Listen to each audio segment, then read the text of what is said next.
എന്റെ മാത്രം രചന ശ്രീയനു. മുന്നിലെ ലാപ്ടോപ്പിൽ അതിവേഗത്തിൽ നീങ്ങുന്ന ആ നീണ്ടു മെലിഞ്ഞ വിരലുകളും അതിനൊപ്പം നീങ്ങുന്ന വിടർന്ന കൺമഷി ഏതുമില്ലാത്ത കണ്ണുകളിലുമായിരുന്നു അവന്റെ ശ്രദ്ധ മുഴുവൻ. ആ ടേബിളിന് എതിർവശത്തുള്ള സെറ്റിൽ താടി കൈയും കൊടുത്ത് അവളെയും നോക്കിയിരിക്കാൻ തുടങ്ങിയിട്ട് ഇപ്പോൾ ഒരു മണിക്കൂറിന് മുകളിലായി. ഇതുവരെ ഒരു നോട്ടം വെറുതെ പോലും അവനിലേക്ക് എത്തിയിട്ടില്ല. അതിന്റെ എല്ലാ പരിഭവവും അവനിലുണ്ട്. അതോർക്കെ അവന്റെ ചുണ്ടുകൾ കൂർത്തു. ഇടയ്ക്കിടെ ഇടം കണ്ടാൽ അവനെ നോക്കുന്നവൾ അവന്റെ കൂർപ്പിച്ചു വെച്ച ചുണ്ടുകൾക്കാണ് ഇരുപുരികം ഉയർത്തി എന്തെന്ന രീതിയിൽ അവനെ നോക്കി. അത് കാണാൻ അവളെ നോക്കി മുഖം തിരിച്ചിരുന്ന അവൻ, എന്താ നിന്റെ പ്രശ്നം ധ്രുവ്? ഒന്ന് നീട്ടി ശ്വാസം വിട്ടുകൊണ്ട് ലാപ്പിൽ നിന്ന് ശ്രദ്ധ മാറ്റി അവനെ നോക്കി ചോദിച്ചു. ആ, ഇപ്പോഴെങ്കിലും ഒന്ന് ചോദിക്കാൻ തോന്നിയല്ലോ. അരസമായ അവന്റെ സംസാരം കേൾക്കെ അവളൊന്ന് നെറ്റി തടവി. എനിക്കിന്ന് ഡ്യൂട്ടി ഇല്ലേ ധ്രുവ്? അവനെ നോക്കി ഗൗരവത്തോടെ ചോദിക്കെ അവൻ തന്റെ അരികിൽ വെച്ച ഫോൺ കയ്യിലെടുത്ത് എഴുന്നേറ്റു. ഉണ്ട്, ആഫ്റ്റർനൂണാ, ഐ എം ലീവിങ് എന്നും പറഞ്ഞ് ഡോറിനടുത്തേക്ക് നടന്നവൻ പോയതിൽ സ്പീഡിൽ തിരിച്ചു വന്ന് അവിടെ അല്പം തുടുത്ത കവിളിൽ അധികം നോവിക്കാതെ അമർത്തി കടിച്ചു. അവളിൽ നിന്ന് നോവോടെയുള്ള ശബ്ദമുയർന്നു. കടിച്ചിടത്ത് നാവുകൊണ്ടൊന്ന് ഒഴിഞ്ഞു വിട്ടവൻ. കവിളിലേൽക്കുന്ന തണുപ്പിൽ സ്റ്റക്കായിരുന്നു പോയവൾ. അതേ മിസ്സിസ് ആത്മീയ ധ്രുവാനന്ദ്, ഞാൻ പറയുന്നത് ശ്രദ്ധിച്ച കേട്ടോ. ഇന്നും നിനക്ക് വീട്ടിലേക്ക് വരാൻ പറ്റില്ലെങ്കിൽ ഞാൻ ഇങ്ങോട്ട് വരും. ഒപ്പം നിന്നെ തൂക്കിയെടുത്ത് കൊണ്ടുപോവുകയും ചെയ്യും, മനസ്സിലായോ? തന്നെ നോക്കി അല്പം ഗൗരവത്തോടെ ചോദിച്ചു. അറിയാതെ തന്നെ തലയാട്ടിയിരുന്ന ആമി. Good girl. അപ്പൊ ചേട്ടൻ പോട്ടെ, മൈ സ്വീറ്റ് വൈഫി, ബൈ. അവളുടെ താടിൽ പിടിച്ചൊന്ന് കൊഞ്ചിച്ചു പറഞ്ഞുകൊണ്ട് തിരിഞ്ഞടന്നു. അവൻ ക്യാബിൽ നിന്ന് പോയതും അവളും നിശ്വസിച്ചു. റാസ്കൽ. അവന് നോക്കി ഒന്ന് ഞൊടിഞ്ഞുകൊണ്ട് പോയി ആമി. അല്പം നേരത്തെ കമ്പനിയിൽ നിന്ന് ഇറങ്ങുന്ന ആമിയെ കാണെ അവളുടെ ഡ്രൈവർ അവൾക്ക് മുമ്പിൽ കാർ കൊണ്ടുവന്ന് നിർത്തിയിരുന്നു. ഇന്ന് നേരത്തെയാണല്ലോ മോളെ, ഫ്ലാറ്റിലേക്കല്ലേ? അതെ കൃഷ്ണേട്ടാ, ഇന്നും പോയില്ലേ ശരിയാവില്ല. ഡ്രൈവർ കൃഷ്ണനെ നോക്കിയൊരു ചിരിയോടെ പറഞ്ഞവൾ. തോന്നി, ഞാൻ കണ്ടിരുന്നു ധ്രുവിനെ. എന്നോട് പറഞ്ഞേൽപ്പിച്ചിട്ടാ പോയത് ഇന്ന് മോളെ ഫ്ലാറ്റിൽ കൊണ്ടുവന്നാക്കാൻ. അയാളും ചുണ്ടിൽ വിരിഞ്ഞ ചിരിയോടെ പറഞ്ഞു. ഒന്ന് മൂളിക്കൊണ്ട് സീലയിൽ ചാഞ്ഞിരുന്നവൾ. റാസ്കൽ. ചുണ്ടിൽ വിരിഞ്ഞ ചിരിയോടെ ഞൊടിഞ്ഞു പോയവൾ. ഫ്ലാറ്റിലെത്തോളം അവനെക്കുറിച്ചായിരുന്നു ആമിയുടെ ചിന്ത മുഴുവൻ. ഇപ്പൊ 3 മാസം കഴിഞ്ഞു ഇരുവരുടെയും വിവാഹം കഴിഞ്ഞിട്ട്. വെൽ അറേഞ്ച്ഡ് മാരേജ് ആയിരുന്നു. UK നിന്ന് MBA കഴിഞ്ഞു വന്ന ആമി പിന്നെ സ്വന്തം കമ്പനിയിൽ തന്നെ 1 വർഷം കഴിഞ്ഞു കമ്പനിയുടെ CEO സ്ഥാനം ആമിയുടെ അച്ഛൻ വിശ്വനാഥൻ അവളെ ഏൽപ്പിച്ചു. കാരണം ഒരു കമ്പനി നോക്കാനും അത് തന്നെക്കാൾ നന്നായി വളർത്തിയെടുക്കാനുള്ള കഴിവ് ആൾക്കുണ്ടെന്ന് അദ്ദേഹത്തിന് അറിയാമായിരുന്നു. അതുകൊണ്ട് തന്നെ അതിനനുസരിച്ചുള്ള പക്വതയും ഗൗരവം അവളിലുണ്ട്. അങ്ങനെ ഇരിക്കുകയാണ് നല്ലൊരു മാരേജ് പ്രപ്പോസൽ അവൾക്ക് വരുന്നത്. എന്തുകൊണ്ട് അവൾക്ക് ചേരുന്ന പയ്യനായിരുന്നതിനാൽ അച്ഛൻ്റെ അമ്മയുടെയും വാശിക്ക് മുമ്പിൽ ഇപ്പോഴൊന്നും കല്യാണം വേണ്ടെന്ന് പറഞ്ഞു നടന്നവൾക്ക് സമ്മതം പറയേണ്ടി വന്നു. എങ്കിലും തന്നെ പൂർണ്ണ സമ്മതത്തോടെയായിരുന്നു കല്യാണം. തന്റെ സമ്മതം കിട്ടിയാൽ പിന്നെ കല്യാണം പെട്ടെന്നായിരുന്നു. ഡോക്ടർ ധ്രുവാനന്ദ് മഹാദേവ്, അഡ്വക്കേറ്റ് മാധവിന്റെയും ഡോക്ടർ ലക്ഷ്മി മാധവിന്റെയും മകൻ. ആള് സ്വന്തം ഹോസ്പിറ്റൽ കാർഡിയോളജിസ്റ്റ് ആണ്. എഫിഷ്യൻ്റായ ഒരു ഡോക്ടർ, വീട്ടിലെയും ഹോസ്പിറ്റലിലെ എല്ലാവരുടെയും പ്രിയങ്കരൻ. എപ്പോഴും ചുണ്ടുകളിൽ നിറഞ്ഞു നിൽക്കുന്ന ചിരിയാണ് ധ്രുവിന്റെ ഹൈലൈറ്റ്. ധ്രുവിന്റെ സ്വഭാവത്തിന് നേരെ വിപരീതമാണ് ആമിക്ക്. അവളിൽ എപ്പോഴും ഒരു ഗൗരവവും പക്വം നിറഞ്ഞ സ്വഭാവമാണ്. പെട്ടെന്ന് ദേഷ്യം വരുന്ന പ്രകൃതം. എങ്കിലും തന്നെ പ്രിയപ്പെട്ടവർക്ക് വേണ്ടി എന്തും ചെയ്യുന്നവൾ. കല്യാണത്തിന് മുന്നേ തന്നെ പറ്റിയെല്ലാം പറഞ്ഞപ്പോൾ അതെല്ലാം ഒരു പുഞ്ചിരിയോടെയാണ് കേട്ടിരുന്നവൻ. ശേഷം നമുക്ക് കാണാമെന്ന് മാത്രം പറഞ്ഞ് ഒരു സൈറ്റ് അടിച്ചു പോയെന്ന് പിന്നെ താൻ കണ്ട കല്യാണത്തിനാണ്. പിന്നീട് കല്യാണം കഴിഞ്ഞ് 2 ദിവസം കഴിഞ്ഞു ആൾക്കൊരു ഒഴിച്ചുകൂടാനാവാത്തൊരു ഡോക്ടേഴ്സ് മീറ്റ്. പിന്നെ വന്ന 1 മാസം കഴിഞ്ഞാണ്. അതുവരെ ചെറിയ ചെറിയ ഫോൺ കോളുകൾ മാത്രമായിരുന്നു. എന്നാൽ വീട്ടിലെത്തിയതും ചുറ്റുമുള്ളവരെയും ശ്രദ്ധിക്കാതെ തന്നെ വന്ന് കെട്ടിപ്പിടിച്ചവൻ ഐ റിയലി മിസ് യു എന്നും പറഞ്ഞ് നെറ്റിൽ അമർത്തി ചുംബിച്ചിരുന്നു. ആ കണ്ണുകളിലെ നീർത്തിളക്കം തന്നെ അമ്പരപ്പിച്ചിരുന്നു. എന്നാൽ ഇതൊക്കെ പ്രതീക്ഷിച്ചെന്ന പോലെയായിരുന്നു വീട്ടുകാരുടെ നിൽപ്പ്. പിന്നീട് അങ്ങോട്ട് എപ്പോഴും തന്നെ കൂടെ ഉണ്ടാവും ആള്. എന്ന് രാത്രി തന്നെ കെട്ടിപ്പിടിച്ചാണ് കിടത്തം. ആദ്യമൊക്കെ എന്തോ പോലെ തോന്നിയെങ്കിലും ഇപ്പോൾ ആ സാമീപ്യമില്ലാതെ തനിക്ക് ഉറക്കം കിട്ടാത്ത അവസ്ഥയാണ്. അത്രത്തോളം അവൻ തന്നെ സ്നേഹിക്കുന്നുണ്ട്. എങ്ങനെ? എപ്പോഴും മനസ്സിലുള്ള ചോദ്യമാണത്. ഒരു അറേഞ്ച്ഡ് മാരേജ് 1 വട്ടം പോലും മര്യാദ സംസാരിച്ചിരുന്നില്ല. പരസ്പരം മനസ്സിലാക്കാൻ സമയം വേണം താൻ കരുതിയപ്പോൾ അവന് തന്നെ മനസ്സിലാക്കാൻ 1 നിമിഷം പോലും വേണ്ടിയിരുന്നില്ലെന്ന് തോന്നി.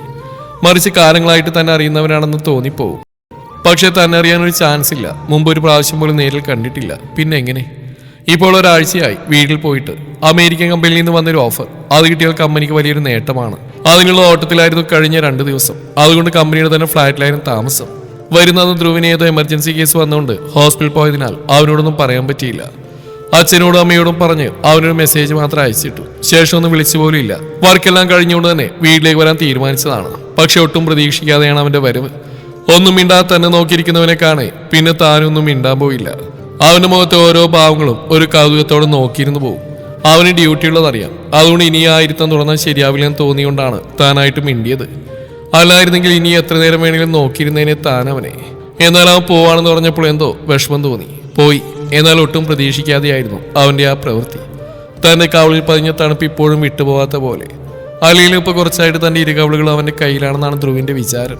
അവനെ കുറിച്ച് ഓർക്കെ ചുണ്ടുകളിൽ നിറഞ്ഞ് ചിരിക്കൊന്നുകൂടി മാറ്റുകൂടിയിരുന്നു. രാത്രി അല്പം വൈകിയാണ് ധ്രുവ് വീട്ടിലെത്തിയത്. ഹാളിലിരിക്കുന്ന അച്ഛനെയും അമ്മയും കണ്ടതും അവന്റെ കണ്ണുകളൊന്ന് ചുരുങ്ങി. അവള് വന്നില്ലേ? അല്ലയുടെ കാണേണ്ടാണല്ലോ. കാറും കാണുന്നില്ലല്ലോ. അവൻ ചിന്തിച്ചുകൊണ്ട് ധ്രുവ അവർക്കരിയിലേക്ക് ചെന്ന് സോഫയിലിരുന്നു. അല്പനേരം സംസാരിച്ച് അവൻ ഫ്രഷ് ആവാനായി പോയി. റൂമിലും കാണാതെ വന്നപ്പോൾ ശരിക്കും അവനിൽ സങ്കടം വന്നു പോയി. ഈ കഴിഞ്ഞ ഒരാഴ്ചയായി നല്ലപോലെ ഒന്നും ഉറങ്ങിയിട്ട് പോലുമില്ല. ആ ഒരു ചിന്തയോടെ ഫ്രഷായി ഇറങ്ങിയവൻ നേരെ ബാൽക്കണിയിലേക്ക് നടന്നു. അവിടെ ഒരു നൈറ്റ് വെയർ ധരിച്ച് ആകാശത്തിലേക്ക് നോട്ടമിട്ട് നിൽക്കുന്നവളെ കാണെ അവന്റെ കണ്ണുകൾ വിടർന്നു.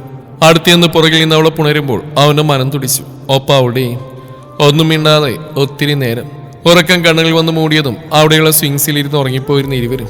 അമി, നീ റെഡിയായോ എന്നും ചോദിച്ച് റൂമിലേക്ക് കയറി വന്നവനെ അവളും നോക്കി. ഒരു ഡാർക്ക് ബ്ലൂ കളർ ഷർട്ടും ഓഫ് വൈറ്റ് ജീൻസുമായിരുന്നു അവന്റെ വേഷം. മുടി ജെല്ലിൽ തേച്ച് ഒതുക്കി വെച്ചിട്ടുണ്ടെങ്കിലും ചില മുടികൾ നെറ്റിയിലേക്ക് പാറി വീഴുന്നുണ്ട്. അതിനനുസരിച്ച് അവൻ ഒരു കയ്യാൽ അത് ഒതുക്കി വെക്കുന്നുമുണ്ട്. സ്വതവേയുള്ള പുഞ്ചിരിയോടെ കുറുമ്പോട് തന്നെ നോക്കുന്നവൻ വല്ലാത്തൊരു ഭംഗി തോന്നിയവൾക്ക്. അവന് നോക്കിയായിരുന്നു അവളെ. ഒരു സിമ്പിൾ ബ്ലാക്ക് സാരിയാണ് വേഷം. നീണ്ട ചെമ്പൻ മുടികൾ അഴിച്ചിട്ടുണ്ട്. ഒരു കുഞ്ഞു കറുത്ത പുട്ടും താനണീച്ച താലിയും നെറുകയിലെ സിന്ദൂരവും മാത്രമായിരുന്നു അവളിലെ അലങ്കാരം. എങ്കിലും വളരെ സുന്ദരിയായിരുന്നു അവൾ. അവള് നോക്കി നിൽക്കെ ആ തുടുത്ത കവിളുകളൊന്ന് കടിച്ചെടുക്കാൻ തോന്നിയവന് പിന്നെ സ്വയം നിയന്ത്രിച്ച് ആമിയോട് വേഗം വരാൻ പറഞ്ഞുകൊണ്ട് താഴേക്ക് ഇറങ്ങിയവൻ. ഇരുവരും പെട്ടെന്ന് തന്നെ യാത്ര പറഞ്ഞിറങ്ങി. ധ്രുവിന്റെ തറവാട്ടിലേക്കാണ് യാത്ര. കല്യാണത്തിന് ശേഷം ആദ്യമായിട്ടാണ് അവിടേക്ക് പോകുന്നത്. അവിടെ മുത്തശ്ശി മാത്രമേ ഉള്ളൂ. ഒപ്പം നിൽക്കാനാകുന്ന മതത്തിലൊരു ചേച്ചിയും. അവിടെ എത്തിയതും ഇരുവരെയും സ്നേഹത്താൽ പൊതിഞ്ഞിരുന്ന മുത്തശ്ശി. ഉച്ചയ്ക്ക് ഭക്ഷണമെല്ലാം കഴിഞ്ഞ് മുത്തശ്ശിയുടെ മടിയിൽ കിടക്കുകയാണ് ധ്രുവ്. പരസ്പരം എന്തൊക്കെയോ പറയുന്നുമുണ്ട്. മുത്തശ്ശിയുടെ തലവടലറിയവേ പതിയെ അവന്റെ കണ്ണുകൾ അടഞ്ഞിരുന്നു. അടുക്കളയിൽ ചേച്ചിയോട് ഓരോന്ന് സംസാരിച്ചിരുന്ന ആമി ഈ വീടൊന്ന് കണ്ടുവരാമെന്ന് പറഞ്ഞിറങ്ങിയതാണ്. ഓരോന്നിലും അല്പം കൗതുകത്തോടെയാണ് നോക്കുന്നത്. എല്ലാത്തിലും പഴമ നിറഞ്ഞു നിൽക്കുന്നു. മുകളിലെ ഓരോ മുറിയും തുറന്നു നോക്കവേ ഒരു വലിയ ചിത്രത്തിൽ ആമിയുടെ നോട്ടമുടക്കി. ചിരിയോടെ നിൽക്കുന്ന ധ്രുവ് നിഷ്കളങ്കമായവന്റെ മുഖം കാണെ അവളിൽ സ്നേഹവും വാത്സല്യവും തോന്നിപ്പോയി. അത് അവന്റെ റൂമാണെന്ന് ആമിക്ക് മനസ്സിലായിരുന്നു. വളരെ മനോഹരമായൊരു മുറി. ഒരു കിങ് സൈസ് ബെഡും ഒരു ഷെൽഫും ടേബിളും ചെയറും മാത്രമാണ് ഉള്ളത്. ചുമര് നിറയെ ആരോ വരച്ചേർത്ത ചിത്രങ്ങളും. ടേബിളിൽ മനോഹരമായി അടുക്കി വെച്ച ബുക്കുകളിലൂടെ അവളൊന്ന് വിരലോടിച്ചു. കൂട്ടത്തിൽ മനോഹരമായ പുറംചട്ടയോടുകൂടിയ ബുക്ക് കാണെ അവളിൽ കൗതുകം നിറഞ്ഞു. പതിയെ അതെടുത്ത് തുറന്നു നോക്കുമ്പോൾ അതിനുള്ളിൽ എന്താണെന്നറിയാൻ അവളിൽ ആകാംക്ഷയേറി. ഒപ്പം എന്തെന്നില്ലാതെ മിടിക്കുന്ന ഹൃദയവും. ആദ്യത്തെ പേജ് മറിച്ചതും അതിലെഴുതിയിരിക്കുന്ന വാക്കുകളിലൂടെ അവിടെ വിരലുകളൊന്നും തഴുകി. എന്റെ മാത്രം മനോഹരമായൊരു എഴുത്ത്. കൂടിയ ഹൃദയമിടിപ്പോട് അടുത്ത താളുകൾ മറിച്ചു നോക്കി ആമിയുടെ കണ്ണിൽ പതിഞ്ഞത് മനോഹരമായൊരു പെൺകുട്ടിയുടെ ചിത്രമായിരുന്നു. അതിലേക്ക് സൂക്ഷിച്ച് നോക്കവേ എന്തിനെന്നറിയാതെ അവളുടെ കണ്ണുകൾ നിറഞ്ഞു.